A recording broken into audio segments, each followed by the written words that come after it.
Okay. I'm Greg Rosston, Deputy Director of the Stanford Institute for Economic Policy Research, and I'm here today with Pete Klenow to talk about President Obama's appointment of Janet Yellen to lead the Federal Reserve. Pete is the Ralph Landau Professor in Economic Policy at Stanford and also the Gordon and Betty Moore Senior Fellow at SIEPR.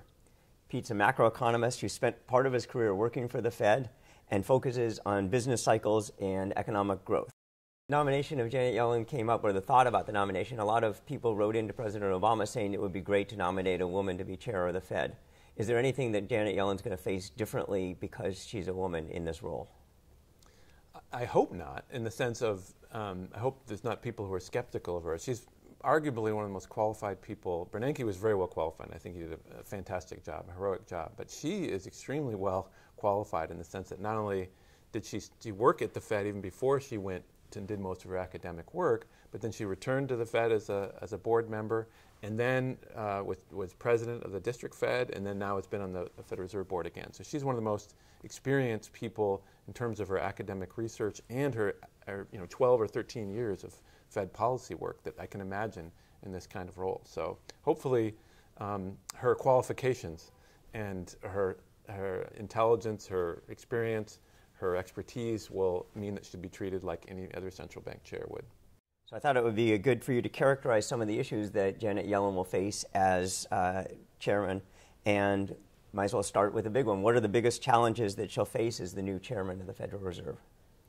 Well, the biggest challenge is trying to figure out if the Fed can really reduce unemployment significantly more than it's at now. You know, it's still over 7%, and there's still a debate about whether the Fed's quantitative easing tools are powerful enough to do anything about that, and whether the Fed should be doing something about it, because there's enough concern about the labor markets behaving differently. More people are on disability. People have left the labor force. So the Fed has to face issues like, is the unemployment rate enough of an indicator, or do we have to pay attention to the employment population ratio?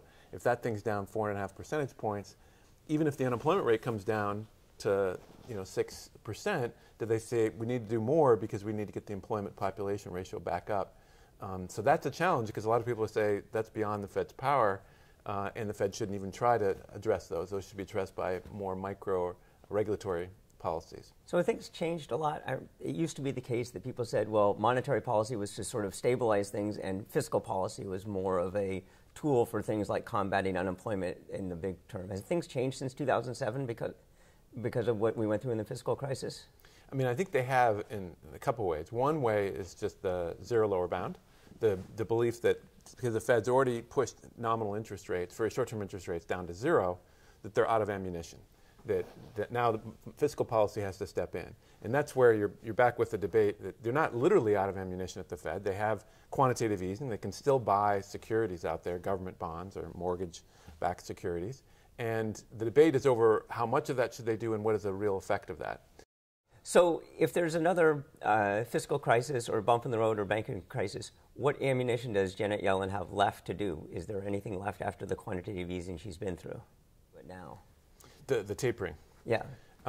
It's not as though they have a limited amount of ammunition. They could buy the entire national debt if they wanted to, and a literal, they can create the liquidity out of nowhere to do it. It's more of whether it's desirable to do that and whether that would cause, hyperinflation or at least a big increase in inflation. There's other concerns, and maybe we'll talk about these a little bit later, about when they start selling off their portfolio, if they want to do this to control inflation, whether that'll create losses not only for the Fed, but directly for what the profits the Fed gives back to the Treasury, and also the Treasury's interest cost on the debt. So right now it seems like the Fed has actually been able to do all of its quantitative easing and actually make money at the same time. Yeah. Is this something that's going to completely turn around when the Fed starts selling off its bonds? That's the Fed's own staff has started to issue reports about that. That if now they're up to $100 billion a year roughly in profitability, that could turn into shift to negative. So that could be for 5 years they might not pay any profits back to the Treasury. But the bigger issue is if the Fed's own forecast is right. It's not just that the Fed would go from being profitable and helping the Treasury to being unprofitable and actually no longer remitting profits to the Treasury. It's that the interest rates on the entire national debt would go up. So if the Fed's right that long-term rates are going to rise several percentage points over the next 5 years, then eventually we'll be rolling over a lot of all the entire federal debt at much higher interest rates, and that's hundreds of billions of dollars a year. So that'll add to our fiscal challenges that we face. What should people look for as a difference in the Fed going forward? So, I mean, I think one is style, and then there's the substance of whether they take different actions in the same circumstances. On the style, I mean, I think there's a lot of continuity. I think Bernanke moved the Fed in a more transparent direction. I think Greenspan did that too. They didn't used to even announce what their interest rate targets were, and then they started announcing not only interest rate targets right after each meeting, but saying whether they're more likely to head up or down or stay the same in the future. So you see increasing transparency in the Bernanke era, and Janet Yellen was part of that. She was on this committee that formulated the policy that they would finally say what their inflation target was, that it was 2%. We were all left to say, is it 1.5? Is it, what is it exactly? And so she's like, well, we need to make this announcement. It needs to be a little bit higher, and that's part of the substantive difference. But let me finish the transparency. And the style one is that she was also one of the forces behind the periodic press conferences that the Fed chair has started under Bernanke just in the past year. So I think that's important because, especially now, since we're unwinding some unconventional monetary policy, people want to know what rules are going to be followed, what's the logic. So more opportunities to communicate, I think, is helpful. So I think she's going to continue this trend toward greater transparency, which I think is really productive. The other thing let me say one more thing on the style, is that Bernanke is kind of a consensus builder.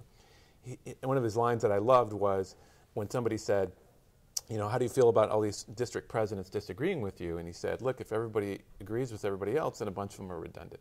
So there's some positive value in getting different ideas and trying to come up with a wise policy, not railroading it through from one person's idea, but exchanging ideas and then coming to a greater wisdom from that. I think she's going to continue that.